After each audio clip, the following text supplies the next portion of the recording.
ఆగు తమ్ముడు, ఇంత స్పీడా? కదిరి నియోజకవర్గం జోషే వేరు.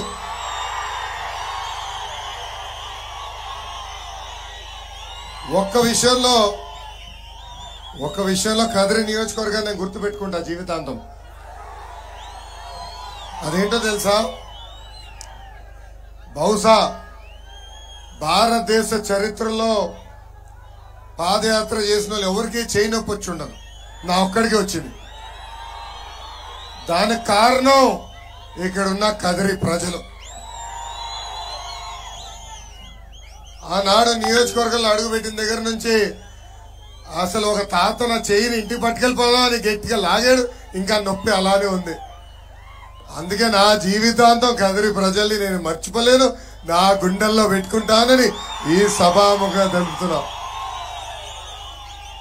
ఈరోజు మహాశివరాత్రి అయినా ఈ శంకరామ సమావేశానికి వచ్చేసిన పసుపు సైన్యానికి, జన సైనికులకి, ప్రజలందరికీ పేరు పేరున నా హృదయపూర్వక నమస్కారాలు.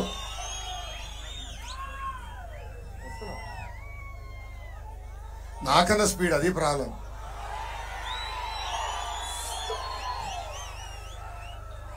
నేను చూస్తున్నా అసలు ఉమ్మడి అనంతపూర్ జిల్లా జోషే వేరు.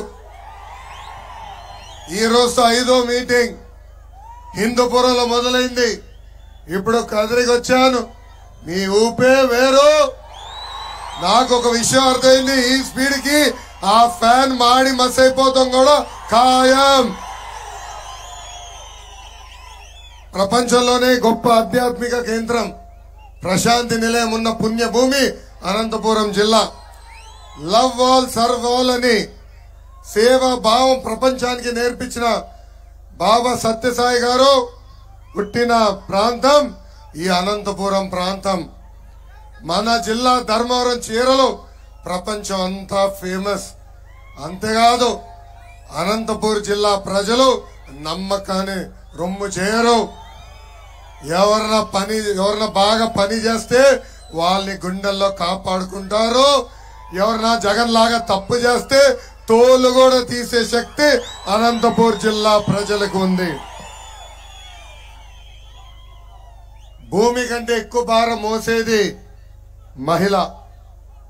ఈరోజు మహిళా దినోత్సవం సందర్భంగా ఆంధ్ర రాష్ట్ర వ్యాప్తంగా ఉన్న మహిళలందరికీ నా 2 చేతులు జోడించి నేను నమస్కరిస్తున్నాను.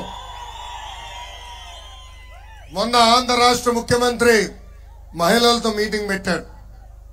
ఆ మీటింగ్ లో పదే మహిళలకు అందరికీ అనేక సంక్షేమ కార్యక్రమాలు చేశానని గొప్పలు చెప్పుకుంటున్నాడు. ఈ సభాముఖంగా జగన్ ని నేను కొన్ని ప్రశ్నలు అడగాలనుకుంటున్నా. మొదటిది, బాబాయిని చంపింది ఎవరు? ఈ రోజు మీ చెల్లమ్మ సునీత గారు ఏకంగా మాకు న్యాయం జరగట్లేదు, ఈ రోజు మా తండ్రి చనిపోయారంటే దానికి కారణం జగన్, ఆయన అనుచరులని చెప్పే పరిస్థితి మనందరం చూసాం. జగన్ కి రెండో ప్రశ్న, ఈ రోజు ఎందుకు మీరు విడిసిన బాణం కాంగ్రెస్ పార్టీలోకి వెళ్లి ఈ రోజు మీ వ్యతిరేకంగా పోరాడుతున్నారు? ఆనాడు ఎన్నికలకి తల్లిని చెల్లిని వాడుకున్నావే, ఈ రోజు అదే తల్లిని చెల్లిని మెడబట్టి రోడ్డుపై గెంటేసింది నువ్వా కాదా అని నేను జగన్ ని ప్రశ్నిస్తున్నా.